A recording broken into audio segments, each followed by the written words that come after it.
اعوذ باللہ السمیع العلیم العظیم الحفیظ بوجہ الکریم وسلطانہ القدیم من الرجس الخبیث المخبث الشیطان اللعین الرجیم وقبیلہ ونفخہ ونفثہ وہمزہ بسم اللہ الرحمن الرحیم۔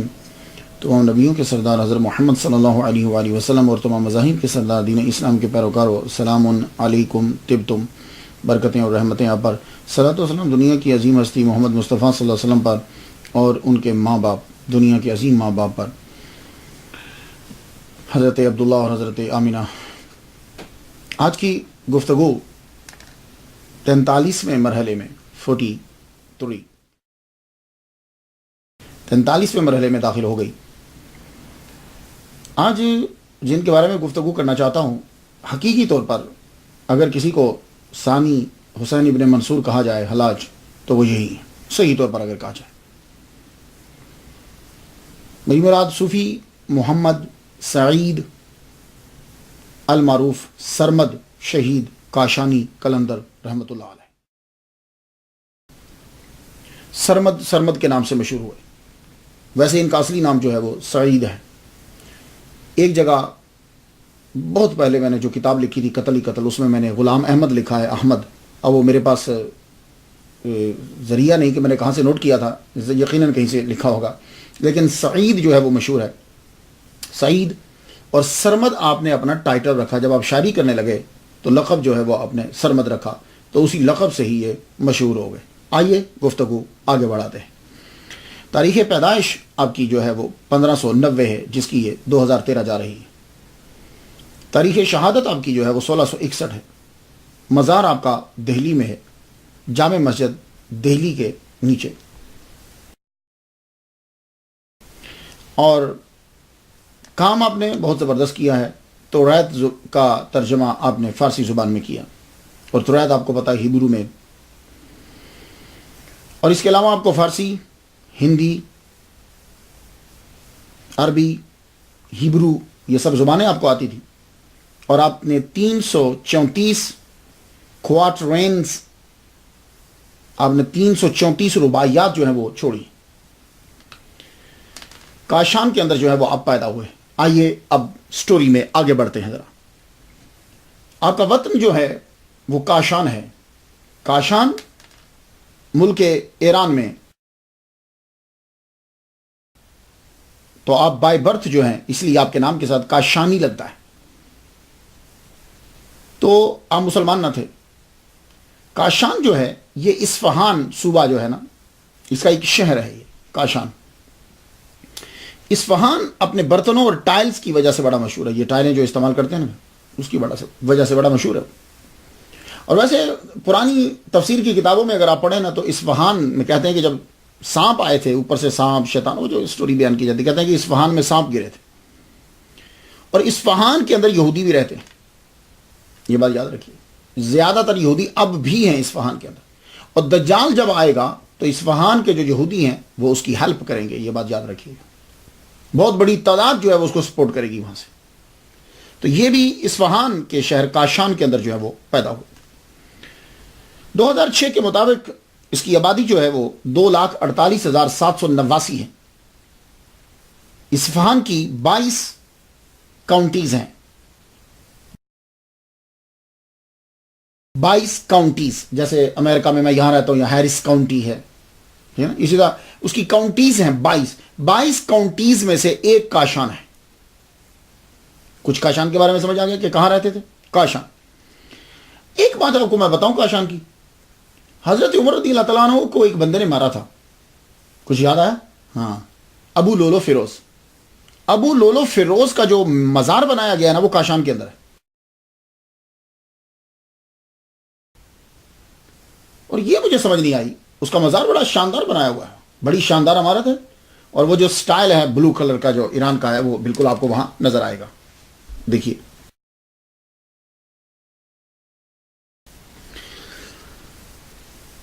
اصفہان میں آج بھی بہت سے مذاہب ہیں،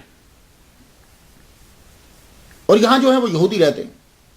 دعویٰ ان کا یہ ہے کہ 25 سے 35 ہزار یہودی ہیں، لیکن یہ 25 سے 35 ہزار یہودی صرف کاشان اصفہان کے اندر نہیں ہیں، پوری دنیا میں یہودیوں کی ایک قسم ہے ایرانی یہودی۔ تو وہ جو ایرانی یہودی ہیں وہ پوری دنیا میں 25 سے 35,000 ہیں، لیکن اصفہان کے اندر جو ہیں 2011 کے مطابق ایران کے اندر 8,756 یہودی ہیں. یہ اپنی تعداد گن کے رکھتے ہیں، ان کو بڑی قدر ہے اپنے بندوں کی. تو اس میں بہت سی زبانیں بولی جاتی ہیں. آپ یہودی الاصل ہیں، سرمد جو ہیں، اور ایران میں آپ رہتے تھے اور کامیاب آپ جو ہیں وہ تاجر تھے، اور پرانی چیزیں جو ہیں وہ آپ بیچا کرتے تھے، اس کے تاجر تھے. ویسے اور چیزیں بھی بیچا کرتے تھے. آپ کا دل ہوا کہ میں بڑی دولت کماؤں، بہت امیر بن جاؤں میں. تو کسی نے کہا کہ سنو، یوں کرو، ہندوستان کی طرف اگر تم چلے جاؤ تو بہت دولت کما سکتے ہو. کہا وہ کیسے؟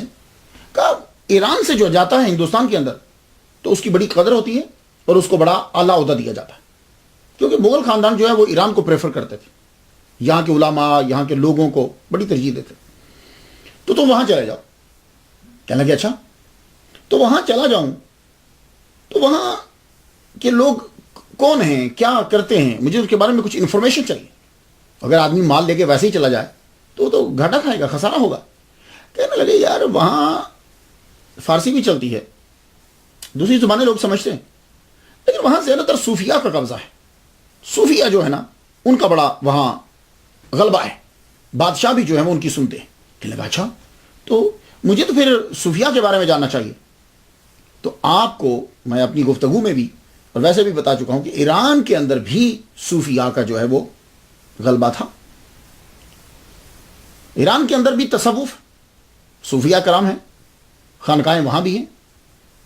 تو کہنے لگے اچھا میں جاتا ہوں کہ مجھے معلوم پڑے کہ خانقاہ میں صوفیہ کرتے کیا ہیں. تو ایک خانقاہ تھی، وہاں جانے لگے. وہاں جب جاتے صوفیہ کے بارے میں انفارمیشن لیتے، صوفیہ کیسے رہتے ہیں، کیسے اٹھتے ہیں، کیا کرتے ہیں، ان کے بارے میں کافی نالج ہوئی. ایک دن خانقاہ سے آ رہے تھے، ایک پیر مغاں مل گئے. ایک بابا نے روک لیا سعید کو، روکا تو روک کے کہنے لگے تیرے ماتھے پہ کچھ لکھا ہوا دیکھ رہا ہوں. کہنے لگے کیا بابا؟ کہا 2 مخمور آنکھیں ان پہ سب قربان اور تم جذبوں کی تجارت کرو گے. یہ جملے سن رہے؟ 2 مخمور آنکھیں، سب قربان، تم جذبوں کی خدمت کرو گے، تجارت کرو گے. بابا بات کر کے نکل گئے. اب یہ تاجروں سے مشورہ کرنے لگے میں ہندوستان جانا چاہتا ہوں، کیا لے کے جاؤں. کہنے لگے کہ تم اس طرح کرو کہ تم نادر چیزیں لے کر جاؤ، آرٹ، آثار قدیمہ کی پرانی کوئی چیزیں لو، آرٹ لو، نمونے لو. اور آرٹ میں کچھ بھی ہونا چاہیے، آرٹ کے اندر کوئی بھی چیز ہو، کیونکہ جب ہندوستان میں تم جاؤ گے تو وہ نادر چیزوں کی بڑی پیمنٹ کرتے ہیں.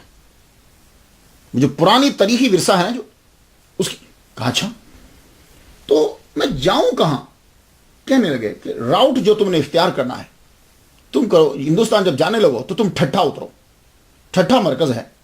لوگ اکثر جو سمندر کی طرف سے جاتے ہیں وہ ٹھٹھا ہی اترتے ہیں. تم وہاں جاؤ، وہاں سے پھر آگے تمہارے مال کی جو قدردان تمہیں ملتے جائیں اپنا مال بھیجتے جائیں. کہنے لگے ٹھیک ہے.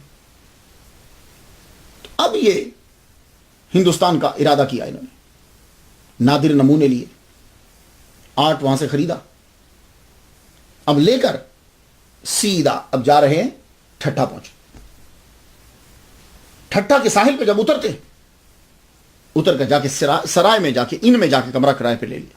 تو آپ کو پتا کہ تاجر جو ہوتے ہیں نا اچھا ٹھیک ٹھاک کمرہ لیتے ہیں، اور مہنگا مال ہو تو کمرہ بھی زبردست ہوتا ہے. بہترین سرائے کے اندر بہترین کمرہ لیا، اپنا مال جو ہے وہ اندر رکھا.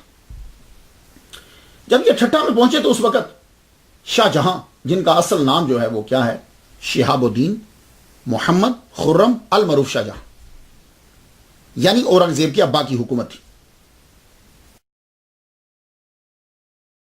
تو وہاں جب اترتے ہیں تو مال بیچنے کے لیے اب آپ ادھر ادھر روزانہ پھرنے کے لیے پھرتے ہیں کہ میں تلاش کروں کہ کون آدمی ہے کہ جس کے اندر شوق ہو، وہ اس مال کو خریدے. کیونکہ آپ کو معلوم ہے کہ جو نادر نمونے ہوتے ہیں نا، جو آرٹ ہوتا ہے، یہ بڑا مہنگا بکتا ہے. میں اس کی مثال دے دوں آپ کو. یہ 2011 کے اندر پال سیزین، یہ فرینچ پینٹر ہے، آپ کو معلوم ہے جس کی پینٹنگ جس کا نام دا کارڈ پلیئرز ہے وہ کتنے کی بکی تھی؟ $250 ملین کی بکی. پیکاسو نام تو سنا ہوگا نا, بہت مشہور نام ہے پینٹنگ کے اندر. اس کی 2010 کے اندر ایک پینٹنگ ہے گرین لیوز, $106.5 ملین کی بکی تھی. یہ میں ایک مثال دے رہا ہوں کہ آرٹ کتنا مہنگا بکتا ہے, وہ لوگ لیتے ہیں. لیکن اس کے لیے اب جو یہ سرمد جو ہیں, ابھی ان کا نام سرمد نہیں ہوا, تلاش کر رہے ہیں تو بندے جو ہیں وہ کون لوگ ہیں کہ میں دیکھوں. اب اس کے لیے بڑی بڑی پارٹیز میں جانا ہوتا ہے کہ جہاں بڑے لوگ بیٹھتے ہیں, جیسے کلب ہے, میوزک ہے, ایسی جہاں چیزیں ہوتی وہاں. کہا کہ ہو سکتا ہے کہ یہاں بندے جو ہیں وہ آتے ہوں. یہ جگہ بڑی ٹھیک ہے. کب ہوگا؟ شام کے ٹائم. ہینری جارج کین یہ لکھتا ہے, کہتا ہے کہ وہ میوزیکل کنسرٹ جو تھا ٹھٹا کے اندر, وہاں یہ چلے گئے. جب وہاں پہنچے تو ایک لڑکے کو گاتے ہوئے دیکھا. لڑکے کو گا رہے ہیں, لڑکے کی آواز بڑی خوبصورت ہے. آپ کھڑے ہو کے اس کو سنتے رہے. شو ختم ہوا, واپس آ گئے, پھر انتظار کرنے لگے دوسرے دن کا. پھر پہنچے دوسرے دن, پھر اس کا شو سن رہے, جب تک وہ گاتا رہا سنتے رہے. یہ آپ کا طریقہ کار رہا, آپ اسی طرح اس کو سنتے. اس کی آواز میں اتنا جادو تھا, آپ کچھ تبدیلی محسوس کر رہے اپنے اندر. نام اس کا تھا ابھے چند, ہندو کا بیٹا تھا. ایک دن آئے, پہنچے تو پتا چلا کہ کنسرٹ ختم ہو گیا, لوگ جا چکے ہیں, میوزیکل شو ختم ہو گیا. ہاں واپس آ گئے, اپنے کمرے میں آ کے بیٹھے. طبیعت بے چین ہے, بڑے پریشان ہیں. ایک بےقلی سی ہے, نیند اڑ گئی. کمرے سے باہر نکلے, ایسے باہر ہی پھرنے لگے. ادھر ادھر پھر رہے, پھرتے پھرتے فجر کا ٹائم ہو گیا. فجر کا ٹائم ہوا تو ٹھٹا کی جامع مسجد میں باہر کھڑے ہو گئے. وہ شاہجہاں کی وہاں بھی ایک مسجد ہے, مسجد کے باہر کھڑے ہو گئے. لوگ آ رہے ہیں, فجر کا وقت ہوا تو لوگ آ رہے ہیں نماز پڑھنے کے لیے, اندر جا رہے ہیں. یہ دروازے کے پاس کھڑے ہیں. ایک بات میں آپ کو بتاؤں, آدمی ایک ہی چیز کو بارہا پڑھتا بھی ہے, بارہا دیکھتا بھی ہے, لیکن زندگی کے اندر کوئی ایسا وقت ہوتا ہے کہ اسی چیز کو دیکھنے یا پڑھنے سے ایک نئی چیز واضح ہو جاتی, اس کا اثر ہو جاتا ہے. آدمی پھول کو زندگی میں بارہا دیکھتا ہے, لیکن بعض اوقات پھول کو دیکھ کر اس کو اللہ تعالیٰ یاد آ جاتا ہے. قرآن آدمی ساری زندگی پڑھتا رہتا ہے, لیکن ایک دفعہ ایک آیت کو پڑھتا ہے, عجیب اثر ہو جاتا ہے. انہوں نے اذان بارہا سنی تھی, کیونکہ جہاں یہ رہتے تھے کاشان کے اندر وہاں مسلمان بھی رہتے تھے, لیکن نہیں, آج اذان ہوئی تو اذان کا عجیب اثر ہوا. کو آواز, خوبصورت آواز, کانوں کے اندر سے ایسے رس گھولتی ہوئی اندر چلی گئی. لوگ اندر جا رہے ہیں تو پیچھے سے کسی نے ہاتھ رکھا. کہا کاکا لوگ نماز پڑھنے کے لیے جا رہے, تم کیوں نہیں جاتے؟ کہا جی میں مسلمان نہیں ہوں. سنے, میں مسلمان نہیں ہوں. تو کہا مسلمان نہیں ہے تو چل اندر اسلام قبول کر لے. چل اندر, اسلام مسلمان بننے میں کون سی دیر لگتی ہے. سرمد کہتے ہیں کہ مجھے ایسا لگا جیسے کسی پاورفل چیز نے مجھے دھکیلا ہے.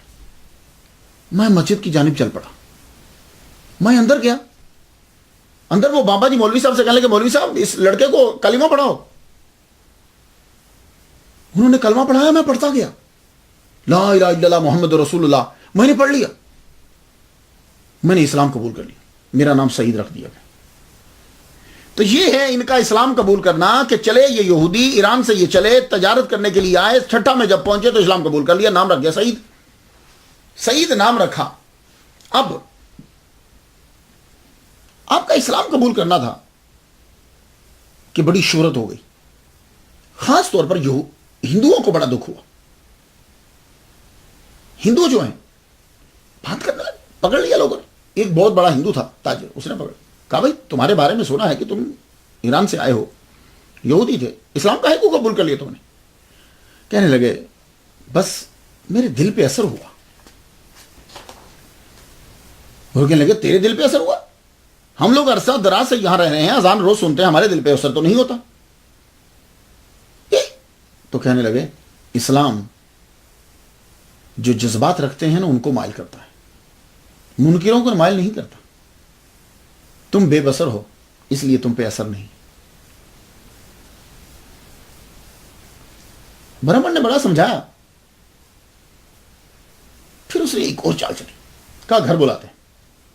کہنے لگا اچھا کل آ جانا, کل ہمارے گھر میں دعوت ہے. تو برہمن نے یہ سوچا کہ بندے اکٹھے کروں گا بڑے بڑے, لالچ دیں گے مال بیچنے کا. اس نے سارا معلوم تو کر لیا کہ کون آدمی ہے, تیرا مال بکے گا, اور ویسے اثر ڈالیں گے شاید یہ اسلام کو چھوڑ دے. لیکن تقدیر کچھ اور ہی سوچ رہی تھی. چنگاری کو شعلہ بنانا تھا. آپ جب گھر پہنچے, برہمن کے گھر میں استقبال آپ کا کیا, لوگوں نے ہاتھوں ہاتھ لیا, بٹھایا, گفتگو شروع ہو گئی. آپ مرکز ہیں, فوکس ہر ایک کا, ادھر سے کوئی بات کر رہا, ادھر سے کوئی بات کر رہا, ادھر سے کوئی بات کر رہا ہے. آپ چپ کر کے سنتے جا رہے ہیں. تھوڑی دیر ہوئی, اسی محفل کے اندر ایک انٹری, ایک لڑکا داخل ہوا, کان زبان بند, آنکھیں کھلی, جسم ساکت. جانتے ہو یہ لڑکا کون تھا؟ یہ وہی ابے چند جس کا کلام, جس کی آواز کے دیوانے تھے یہ سعید المعروف سرمد شہید. وہ داخل ہوا تو آپ اس کی طرف دیکھنے ہی لگے. ہم نے کبھی جج کیا کہ اب سارے آپ بیٹھے ہو, کوئی آئے تو ایک دم سے اسی کی طرف تمہارا مہمان دیکھنے لگ جائے تو تم سب بھی تو دیکھو گے. اب جب بے چند کی طرف دیکھنے لگ گئے سرمد, تو باپ کو کھٹکا. تو باپ نے کہا یہ میرا بیٹا ہے. کہنے لگے ہاں ہم جانتے ہیں, ہم اس کی آواز کے دیوانے ہیں. ہو, برہمن نے سمجھا لو کام چل گیا. جب یہ اس کی آواز کے دیوانے ہیں تو اب تو اور اثر ہوگا. اب اسی کے بہانے سے ان کو بلا کر میں اسلام سے ہٹا کے اس کے مذہب کی طرف واپس لے جاؤں گا. دوسرے دن آنے کا پھر کہہ دیا کہ دعوت ہے آپ کی طرف. دوسرے دن جب بلایا آپ گئے, آپ پھر گئے. اب دیوانہ وار گئے, انتظار کر رہے ہیں کہ کل شام کب ہو تو میں جاؤں. یہاں میں ایک عرض کر چکا, بہت سے صوفیاء کے بارے میں جب ہم پڑھتے ہیں, خاص طور پر ایران کا جو تصوف ہے, ایران کے لوگ جو ہیں وہ عشق مجازی سے آگے عشق حقیقی کی طرف گئے ہیں. جتنے صوفیاء کرام زیادہ تر وہ پہلے کسی چیز سے چوٹ لیتے ہیں, پھر وہ جب شعلہ بن جاتا ہے پھر وہ چیز بیچ میں سے ختم ہو جاتی ہے. بس ایک چنگاری چاہیے ہوتی ہے, اس کے لیے وہ دیکھتے ہیں آب و گل میں توجہ دیتے, پھر آب و گل سے توجہ ہٹ جاتی. تو یہ عشق مجازی جو ہوتا ہے, انسان کا دل جب تک چوٹ نہیں کھائے دنیا کی لذتوں کو نہیں چھوڑتا, یہ بات یاد رکھیے. اور یہ چوٹ صرف عشق کے ہاتھوں لگتی ہے. عشق میں بڑی طاقت ہے. اس کا جب وار ہوتا ہے تو معلوم ہے پہلا وار کیا ہوتا ہے. پہلے وار ہی میں یہ خون کے رشتے اور دنیا کا تعلق اس کی جڑیں کاٹ دیتا ہے. یہ اس کا پہلا وار ہوتا ہے. تو آپ نے کبھی دیکھا, مزار پہ گئے ہوں کبھی آپ, وہاں ایک دیا جلتا ہوتا ہے, اس دیے کے اندر فتیلہ ہوتا ہے, وہ بتی, وہ روئی کو یوں بنا کے اس کے اندر رکھتے ہیں. جب وہ آپ نئی ڈالیں گے نا, نئی روئی کی, تو پھر آگ بڑی دیر سے لگتی ہے. لیکن اگر وہ پرانی ہو نا, دیا پرانا ہو, تو ایک دم سے آگ لگو تو جلدی لگ جائے گی. تو جب اس میں درد ہوتا ہے نا تو پھر جلدی سے عشق جو ہے نا وہ تڑپ پیدا کرتا ہے, پھر بات آگے بڑی تیزی سے بڑھتی ہے. تو آپ نے عشق مجازی کا سہارا لیا. تو ایران کے اندر اکثر جو ہے وہ صوفیاء کرام عشق مجازی کا سہارا لیتے ہیں, لیکن یہ ہے بڑا خطرناک, عام آدمی کے بس کی بات نہیں ہے. لیکن جن لوگوں نے لیا آپ ان کے اوپر انگلی نہیں اٹھا سکتے. آپ یہ نہیں کہہ سکتے کہ ان کا کردار خراب تھا, یہ بات یاد رکھیے. ہاں کردار خراب ہو تو آپ کہہ سکتے, ان کا اپنا رنگ ہے, وہ اس چیز کو نہیں دیکھ رہے ہوتے, ان کو اس چیز میں سے کوئی اور چیز نظر آ رہی ہوتی. تو اب آپ جب اس سنگر سے ملے تو یہ کوئی لڑکا نہیں ہے, بچہ نہیں ہے چھوٹا سا 10 سال کا نا, سنگر ہے, وہ مشہور ہے. آپ نے جب اس کی آواز کو سنا, دوسرے دن بھی بیٹھے رہے اسی کے پاس, اسی کی باتیں سنتے رہے, اسی کی طرف دیکھتے رہے, تذکرہ کرتے رہے. اس سنگر نے آپ کو تڑپ دی. وہ تڑپ جو تھی اس نے آپ کے اندر وہ کلام جو چھپی ہوئی چیز تھی اس کو بیدار کیا. اب آپ کا ملاپ شروع ہو گیا, لوگوں نے باتیں بنانا شروع. آپ روز برہمن کے گھر میں آ جاتے, لڑکے کے ساتھ بیٹھتے. باپ سمجھتا کہ چلو یہ میرا بیٹے کے ذریعے سے ہٹ جائے گا, لیکن وہاں اندر دونوں بیٹھے رہتے. آپ کلام پڑھتے وہ گاتا, آپ کلام پڑھتے وہ گاتا, اور اس کی وجہ سے درد پیدا ہوتا. آپ کہیں گے وہ کیسے؟ جیسے میں مولانا روم ہے اور شمس تبریز رحمۃ اللہ علیہ, مجھے سمجھانے کی ضرورت نہیں. آپ کو معلوم ہے شمس تبریزی رحمۃ 3 ماہ تک ایک ہی کمرے میں بند رہتے. شمس تبریزی رحمۃ اللہ علیہ مولانا روم رحمۃ اللہ علیہ ان کے زانوں کے اوپر سر رکھ کے لیٹ جاتے. کلام چلتا رہتا وہ لکھتے رہتے وہ بتاتے رہتے. تو یہی حال سرمد شہید کے ساتھ ہے. آپ کلام دیتے وہ پڑھتا, اس کی آواز میں اتنا تھا کشش تھی کہ آپ کے اندر وہ تڑپ پیدا ہوتی. لیکن باپ کو جب تانے دیے گئے تو باپ نے اپنے بیٹے کو روک دیا اور سرمد ان کو منع کر دیا کہ آج کے بعد تم میرے گھر میں نہیں آؤ گے. آپ اپنے سرائے میں بیٹھنے لگے, سرائے کے کمرے میں بیٹھے. مال آہستہ آہستہ کرایہ اس کا بہت زیادہ تھا, اور وہ جو جہاز جو آپ کو ایران سے لے کر آیا تھا آخر جب وہ واپس جانے لگا وارننگ دی, بتایا گیا فلاں فلاں, آخر کار وہ جہاز بھی واپس چلا گیا. جہاز واپس چلا گیا. اب کرایہ دینے لگے, آپ کی چیزیں جو ہیں وہ بھی آہستہ آہستہ آہستہ آہستہ سستے داموں بکنے لگی. اب وہ ابے چند جو ہے وہ آپ کے کمرے کے اندر آ جاتا, وہاں آ کر بیٹھ کے گفتگو ہوتی. لیکن کیا ہوا, ایک دن سرائے کے مالک نے بھی آپ کو گھر سے کمرے سے نکال دیا. اس نے کہا تم یہاں نہیں رہ سکتے. اب جب باہر نکلے آپ تو پھر کیا تھا. یہ جو عشق ہے نا, جب یہ آتا ہے تو پہلا حکم یہ دیتا ہے کہ اے عقل تو بھی یہاں سے نکل, اے حواس ہوش تو بھی یہاں سے نکل. تو عقل اور ہوش و حواس سب چھین لیتا ہے, اس نے چھین لی. اور یہی آپ کے اوپر حال ہوا. جب ابے چند سے دوری ہو گئی, کپڑے پھاڑ دیے, سارا مال جو ہے وہ تو ویسے ہی چلا گیا تھا, سرائے والے نے نکال دیا, کپڑے پھاڑ دیے, برہنہ ہو گئے. سر سے لے کے پاؤں تک سعید سرمد شہید اب برہنہ پھرنے لگے. ٹھٹھا کے صحراؤں میں پھر رہے, کبھی ادھر کبھی ادھر. زمین گرم ہوتی ہے, پاؤں جلتے ہیں, جسم کے اوپر کپڑا ہی نہیں. اکثر لوگوں نے بڑا اعتراض کبھی کرتے یار یہ لوگ ننگے پھر رہے ہیں. بھائی دیکھو, جب انسان کی باڈی کے اوپر کسی چیز کا اثر ہی نہیں ہو رہا تو پھر کیا. آپ اس کو فحاشی کے, وہ ایک ایسے مقام میں ہے, ایسی جگہ میں ہے کہ جہاں اس کو خبر ہی نہیں, اس کو خبر ہی نہیں ان چیزوں کی. تو آپ اسی طرح پھرنے لگے جنت میں تھا, ایسے آپ پھرنے لگے جیسے جنت میں تھا, یا جیسے پیدا ہوتا ہے, یا جیسے دوبارہ محشر میں اٹھے گا. آپ پھرنے لگے.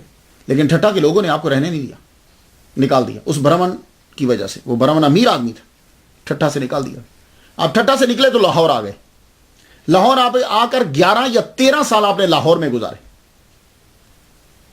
یہاں رہنے کے بعد آپ نے بہت کلام لکھا جس میں اللہ کا ذکر ہے اور محبت کا ذکر ہے, بہت کلام لکھا. پھر لاہور سے آپ سیدھا, بعض کہتے ہیں کہ پہلے حیدرآباد گئے, ٹھٹھا سے حیدرآباد, حیدرآباد سے لاہور آئے, لاہور سے پھر آپ روانہ ہوئے دہلی کے لیے.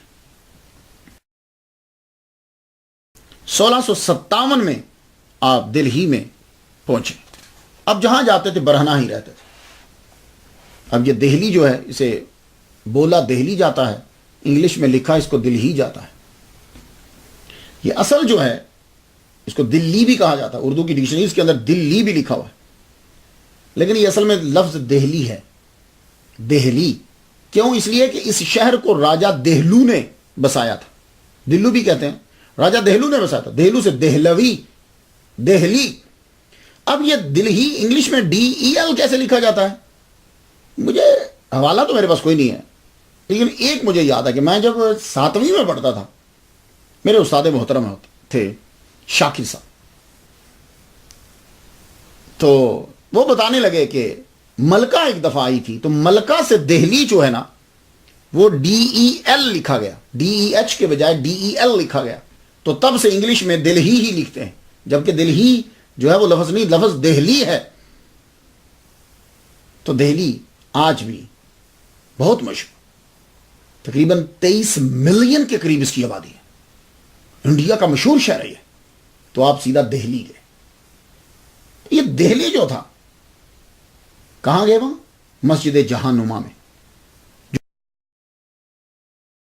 جو آج جامع مسجد دہلی کے نام سے مشہور ہے. مسجد جہاں نما, یہ جو مسجد جامع مسجد دہلی ہے جہاں آپ گئے, اس مسجد کو شاہ جہاں نے, جس کا نام شہاب الدین محمد خرم المعروف شاہ جہاں ہے, 1650 میں اس نے شروع کروائی تھی یہ مسجد. 6 سال میں یہ مسجد مکمل ہوئی. 6000 مزدور اس مسجد کو بنانے میں لگے تھے. جمعہ 10 شوال کو کام شروع ہوا تھا, اور اس دور میں شاہ جہاں نے 10 لاکھ روپیہ لگایا تھا. اس دور میں جو بھی اشرفی ہوتی, جو بھی کرنسی ہوتی تھی, 10 لاکھ اس دور میں. آج آپ جاؤ تو آپ کو لطف آئے گا دیکھتے ہوئے. 3 گیٹ ہے اس کے مین, 3 گیٹ. پہلا گیٹ, گیٹ نمبر پہ اول باب عبداللہ, گیٹ نمبر 2 باب شاہ جہاں, گیٹ نمبر 3 تھرڈ باب عبد الغفور. 3 گیٹ اس کے. تو آپ نے آ کر شاہ جہاں آباد میں, جس کو اب دہلی میں ہی جو شامل ہے, شاہ جہاں آباد میں آ کے ڈیرا لگا لی. یہاں ایک مزار ہے ہرے بھرے شاہ کا, تو کہتے ہیں کہ وہ ان کے پیر ہیں, جو بھی گارڈ نوز بیٹر. تو یہاں جب ڈیرا لگایا آپ نے تو آپ کی شہرت ہونے لگی. حکومت تھی شاہ جہاں کی, دارا شکو جو ہے وہ اس وقت تھا. تو گویا کہ دارا شکو کو, شکو شین کے نیچے زیر ہے, دارا شکو کو شاہ جہاں بڑا پسند کرتا تھا. تو دارا شکو جو ہے وہ اولیاء کرام کا اور روحانی اور گیانی لوگوں کا بڑا دیوانہ تھا.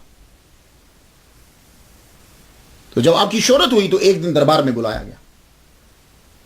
تو سعید المعروف سرمد شہید شاہ جہاں کے دربار میں پہنچے. شاہ جہاں بھی ہے, دارا شکو کی بھی بیٹھا ہوا ہے.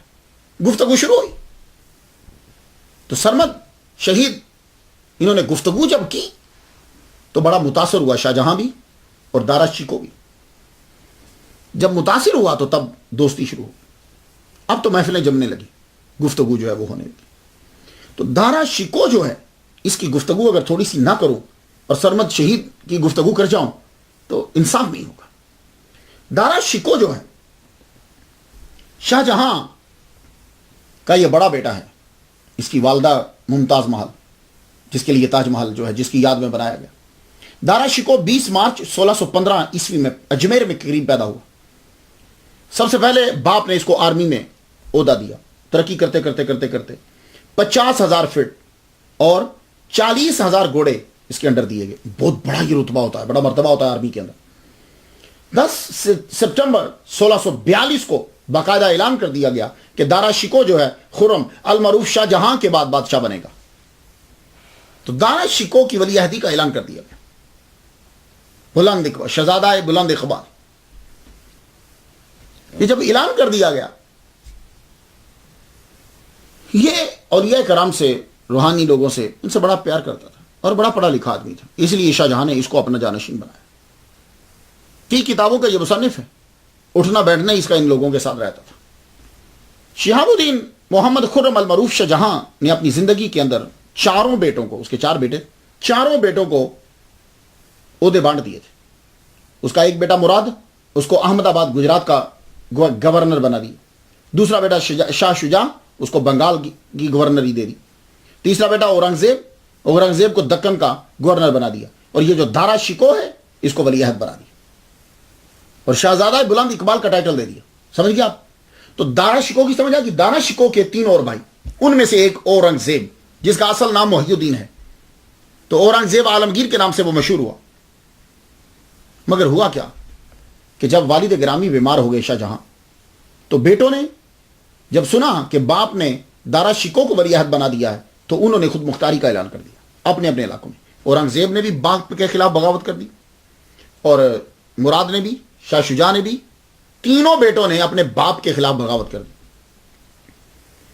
تو جب شاہ شجاع نے بغاوت کی تو بنارس کے اندر جا کر فوج بھیجی شاہ جہاں نے, بنارس میں جا کر اس کو پکڑ لیا. جب اس کو شکست ہونے لگی تو اس نے اپنی فوج کو مراد کے ساتھ ملا دی, کہا کہ تم مراد کے ساتھ مل کر اورنگزیب عالمگیر کی مدد کرو. تو دونوں فوجیں مل کر دارا شکو کو مار دو. سمجھ رہے آپ؟ تو اب جب اس کی فوج مراد کے ساتھ مل گئی تو مراد اور اورنگزیب دونوں نے مل کر اب اپنے باپ کے خلاف بغاوت کی. باپ ابھی تو زندہ ہے نا. اب یہ دونوں نے, جب اورنگزیب نے فائدہ اٹھا لیا مراد سے, اس کا تھوڑا سا قبضہ ہونے لگا, تو اب اس نے کیا کیا کہ خیمے میں ایک دن یوں کیا کہ مراد کو زیادہ شراب پلا دی. بھائی دیکھیں, اورنگزیب عالمگیر بہت نیک آدمی ہیں, تو مراد کو شراب پلوا دی, ٹن کروا دیا. تو جب ٹن ہو گئے تو 1658 کے اندر وہ جب نشے میں زیادہ ٹن ہوا، شراب زیادہ پلاوا دی، تو وہاں سے اٹھا کر اس کو گوالیار کے قلعے میں بند کر دی. کس نے؟ اورنگزیب عالمگیر نے. تو مراد اپنے بھائی کو جب گوالیار قلعے کے اندر بند کر دیا تو 3 سال قید میں رکھا، اور پھر اس کے اوپر دیوان علی نکی کے جرم، ان کا قتل جو ہے اس کے اوپر ڈالا کہ تو نے ان کو قتل کروایا، دیوان علی نکی کو.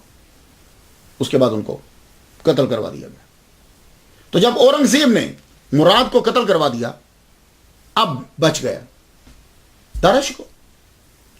شاہجہاں تو والد تو بیمار ہیں، سیدھا اس نے جب حملہ کیا، والد کو پکڑ کر لال قلعے میں بند کیا، بہن کو پکڑ کر قلعے میں بند کیا. اورنگزیب عالمگیر نے دونوں کو بند کر دیا. اس کے علاوہ اور جتنی طاقتیں تھیں کہ جو رستے میں آ سکتی تھی، اورنگزیب نے سب پکڑ کر اندر کر دی. اب دارا شکو اور اس کا بیٹا سلیمان شکو ہارے. کیا ہوا کہ دارا شکو کی فوج جو ہے اس سے غلطی ہو گئی. اس کے اپنے ہی ہاتھیوں نے فوج کو رونڈ ڈالا. فوج کو جب روندا تو فوج نے جو ہے وہ اورنگزیب کے برابر میں جا کے ہتھیار ڈال دی. ہتھیار جب ڈالے، اب اورنگزیب جو ہے وہ تقریباً پورے ہندوستان کا بادشاہ بن گیا، کیونکہ فوج ساتھ آ کے مل گئی. گولا اور بارود کا جو سب سے بڑا کنٹرولر ہوتا ہے نا، وہ گرفتار ہو گیا. اب دارا شکو بھاگتا پھر رہا ہے. تو ایک نواب کے پاس جا کر پناہ لی، تو اس نواب نے باپ بیٹا کو پکڑ کر اورنگزیب کے حوالے کر دیا. اورنگزیب کے حوالے جب کر دیا تو اورنگزیب نے دارا شکو کو عدالت کے اندر اپنی عدالت میں کھڑا کیا اور اس کو غیر مسلم ثابت کر کے اپنے بھائی کو مروا دیا. کیوں؟ دارا شکو مسلمان نہیں ہے. سن لیا آپ نے؟ تو دارا شکو جو ہے، اگر اس کی گفتگو نہ ہوتی تو آپ کو سمجھ میں اب اس میں گفتگو نہیں کرنا چاہتا، کیونکہ میں سیاسی چیزیں میں بیان نہیں کرتا کہ میں بادشاہ کون سا. لیکن اتنا بات ہے کہ اگر اورنگزیب عالمگیر کی داڑھی ہے تو دارا شکو کی بھی داڑھی تھی. اگر وہ سر پہ پگڑی باندھتا ہے تو یہ بھی سر پہ پگڑی باندھتا ہے. اورنگزیب کو گورنر بنایا گیا تو اورنگزیب نے اپنے باپ کے خلاف بغاوت کر دی. دارا شکو آخر تک اپنے باپ کے ساتھ ہی رہا. تو دارا شکو جو ہے جب اس کو سزا ہو گئی تو اب لامحالہ جو اس کے چاہنے والے تھے ان کو بھی سزا ہونا تھی. یہ تو ضروری امر تھا. تو سب سے زیادہ مشہور کون تھے شاہجہاں آباد میں، دہلی میں؟ سرمد. تو اب بلاؤ اس سرمد کو پکڑو. سارا شاہجہاں آباد جو اب دہلی کے اندر آتا ہے وہ آپ کا دیوانہ ہے.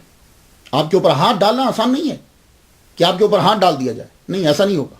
تو پھر اب عدالت لگائی گئی، بہت بڑی عدالت. وہ عدالت کتنی بڑی ہے؟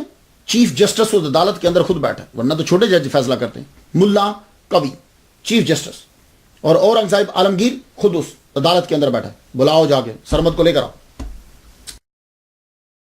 بلایا گیا. سرمد تشریف لائے، برہنہ سر سے پودا. کپڑے پہنو. کپڑے کیوں نہیں پہنتے؟ جرم شروع ہو گئے. پہلا جرم اول، تم ننگے رہتے ہو، شریعت کے خلاف ہے، تمہارے کپڑے کدھر ہیں؟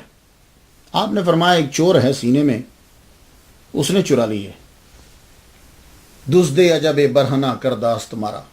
ایک چور ہے سینے میں، اس نے کپڑے چرا لیے. یعنی اتنا نقصان ننگے تن جو ہے، جس کا جسم ننگا ہے، وہ نہیں دیتا جتنا نقصان ننگے انسانیت دیتا ہے، ننگے آدمیت. اورنگزیب نے قاضی سے کہا جرم کو اتنا سنگین نہیں ہے، یہ جو جسم پہ کپڑے نہیں پہنتا، جس پہ قتل کی بات کی کوئی اور بات کرو. جرم دوئم. اب قاضی پھر بولا تم حضور صلی اللہ علیہ وآلہ وسلم کی معراج کے منکر ہو، جسمانی معراج کی، اور معراج قرآن مجید سے ثابت ہے. سبحان الذی اسریٰ بعبدہ لیلا من المسجد الحرام الی المسجد الاقصی. تم معراج کے انکار کرتے ہو، اور انکار قرآن کا انکار ہے، اور قرآن کا انکار کفر ہے. آپ نے فرمایا تیرے پاس ثبوت کیا ہے کہ میں معراج کا منکر ہوں؟ کس ثبوت کی بنا پہ تو کہہ رہا ہے کہ میں معراج کا منکر ہوں؟ تو ملا قوی نے کیا کیا کہ آپ کی ایک ربائی ہے، اس کے آخری 2 مصرے پڑے. ملا گوید کے بر فلک شد احمد، سرمد گوید فلک احمد در شد. کہنے لگا یہ ہے تیرے مصرے کہ ملا کہتا ہے کہ حضور جو ہیں وہ فلک پر گئے، 7 آسمانوں کی طرف گئے. میں کہتا ہوں، سرمد یہ کہتا ہے کہ 7 آسمان حضور کے اندر ہے. تو آپ نے فرمایا اس میں معراج کا انکار کہاں ہے؟ یہ تو میں توحید کو بچا رہا ہوں. ملا یہ کہہ رہا ہے کہ حضور صلی اللہ علیہ وسلم اللہ کو ملنے کے لیے آسمانوں کی طرف گئے، اور 7 آسمانوں کو جو ہے کراس کیا، تو بھائی حضور صلی اللہ علیہ وسلم نے 7 آسمانوں کو کراس کیا، تو یہ تو تم اللہ تعالیٰ کی جہد بنا رہے ہو. تو جب اللہ تعالیٰ ایک سمت تعین کر دو گے تو وہ اللہ ہو ہی نہیں سکتا. میں تو توحید کو بچا رہا ہوں. اور سنو، حضور صلی اللہ علیہ وآلہ وسلم کا دل جو ہے وہ اللہ کا عرش ہے. تو اللہ کے عرش کے بارے میں تمہارا کیا خیال ہے؟ 7 آسمان اس کے اندر آ جائیں گے یا نہیں؟ مولوی چپ ہو گیا. اورنگزیب عالمگیر بولا یہ کوئی مسئلہ ایسا نہیں ہے کہ جس پر قتل کیا جائے، کوئی اور مسئلہ چھڑو. قاضی کو یہ بتایا یہ پورا کلمہ نہیں پڑھتا، اور یہ عادت اورنگزیب کو پتا تھی کہ سرمد جو ہیں لا الہ پڑھتے ہیں، آگے نہیں پڑھتے. جرم، تیسرا جرم، سب سے بڑا جرم ہے وہ یہ ہے سرمد تیرا کہ تم کلمہ نہیں پڑھتے. پڑھو کلمہ لا الہ الا اللہ محمد رسول اللہ، ہمارا کلمہ ہے، تم بھی پڑھو. آپ نے پڑھا لا الہ، بس چپ کر گئے. اب آپ کو پتا ہے سادہ لوگ جو لوگ ہیں ان کے لیے تو یہ بہت بڑی بات ہے. آپ نے پڑھا بھائی میں منافق نہیں ہوں. ابھی تک تو میں اس بات تک پہنچا ہی نہیں ہوں، میں تو نفی میں مستغرق ہوں. فیصلہ صادر ہو گیا، لوگوں یہ کلمہ نہیں پڑھتا، کلمہ ہے لا الہ الا اللہ محمد رسول اللہ، یہ کلمہ کا منکر ہے اور یہ کافر ہے، اب اس کا قتل جائز ہے. قتل ہو گیا. دوسرے دن اس کو قتل کر دیا جائے. شاہ اسد اللہ نامی آپ کے ایک درویش تھے، کہنے لگے بابا چھوڑو ان چیزوں کو، کپڑے پہن لیں، کلمہ پورا پڑھ لیں، یہ جھگڑا ختم ہو جائے. آپ نے فرمایا سننا ذرا بات. کہنے لگے حسین ابن منصور حلاج کا واقعہ پرانا ہو گیا ہے، مجھے اس کو زندہ کرنا ہے. دوسرے دن آپ کو مسجد کے دروازے کی طرف لے کر چلے. ذرا دیکھیے، سیڑھیوں کے اوپر چڑھتے ہوئے بلندی پہ لے گئے. بلندی پہ لے جا کر اب آپ کو جو ہے وہ شہید کرنے لگے. تو آپ نے آسمان کی جانب منہ کیا، آسمان کی جانب منہ کر کے کہنے لگے تیری خاطر قربان ہوا، آ جا آ جا، کسی بھی صورت میں آ جا، کسی بھی صورت میں آ جا. ایکسیکیوشنر جو ہے وہ جلاد جو ہے وہ جب آنے لگا قریب تو آپ اس کے چہرے کو دیکھ کے مسکرائے. تو بہر صورتے کے می آئی من ترا خوب می شناسا، تو کسی بھی صورت میں آ جا میں تجھے پہچان لوں گا. خود اپنا سر نیچے کیا، اس نے گردن کو وار کیا، کٹ دی. جب کٹی تو خلیفہ ابراہیم یہ کہتے ہیں کہ کبھی لوگوں نے یہ بھی سنا تھا کہ لا الہ سے آگے پڑھتے ہو، مگر جب سر کٹ گیا تو سر سے پھر آواز آئی لا الہ الا اللہ محمد رسول اللہ. اب مشاہدہ ہو گیا، اب مشاہدہ کہا اب ٹھیک ہے. 3 مرتبہ لا الہ الا اللہ محمد رسول اللہ، لا الہ الا اللہ محمد رسول اللہ، لا الہ الا اللہ محمد رسول اللہ سرمد میں پڑھا. اب مشاہدہ ہو گیا. آپ کا مزار 1661 میں آپ کو شہید کیا گیا اور آپ کا مزار مسجد کے سامنے ہے. داغستانی نے 1160 ہجری میں ان کا تذکرہ کیا ہے. وہ لکھتا ہے کہ وہیں آپ کا مزار ہے. جب آپ جامع مسجد دہلی کے اوپر چڑھنے لگے نا تو یہ نیچے ہے مزار. جب آپ مزار میں داخل ہوں گے تو وہاں آپ کو نظر آئے گا، باہر کی دیوار کی سائڈ پہ بھی آپ کو نظر، بک سٹال بھی لگا ہوتا ہے، ایک ریڈی، کچھ اتنا زیادہ بڑا نہیں ہے. تو آپ دیکھیں گے وہاں حضرت ہرے بھرے شاہ اور جو ہے صوفی اوپر لکھا ہوگا صوفی سرمد شہید، عربی، انگلش اور ہندی رسم الخط کے اندر، تینوں رسم الخط میں آپ کا نام. جب آپ اندر ہوں گے تو نیچے آپ دیکھیں تو جو فرش ہے وہ بلیک اور وائٹ ماربل جو ہے اس کا بنا ہوا، اور سامنے بالکل آپ دیکھیں تو وہاں ایک بورڈ کے اوپر جو ہے وہ لکھا ہوا ہے سیدی نبی احمد سجادہ نشین. ایک بورڈ پر، ویسے تو ایک اور سجادہ نشین بھی ہیں، یہ متولی بھی ہیں. تو جب آپ داخل ہوں گے قبر پہ، سرمد شہید کی قبر پہ جب داخل ہوں گے تو آپ کو ایسے یوں ایک حالہ سا نظر آئے گا، لوہے کا بنا ہوا ہے یوں، اور اس کے ساتھ لوگوں نے دھاگے باندھ رکھے ہیں اور چوڑیاں بھی جو ہیں وہ اس کے ساتھ لٹکی ہوئی، اور لوگ جو ہیں وہ اپنی عرضیاں شاید اس انداز سے بھی پیش کرتے ہیں. میں ان کے لیے فاتحہ جو ہے وہ پڑھ چکا ہوں، آپ لوگ بھی ضرور فاتحہ جو ہے ان کے لیے پڑھ دیجئے گا. سرمد شہید انہوں نے 334 رباعیات لکھی، اور اگر کسی کو صحیح طور پر ثانی حسین ابن منصور حلاج کہا جا سکتا ہے تو وہ یہی ہے. اللہ تعالیٰ ان کی قبر پر رحمت نازل فرمائے. اجازت دیجیے، وآخر دعوانا الحمدللہ رب العالمین.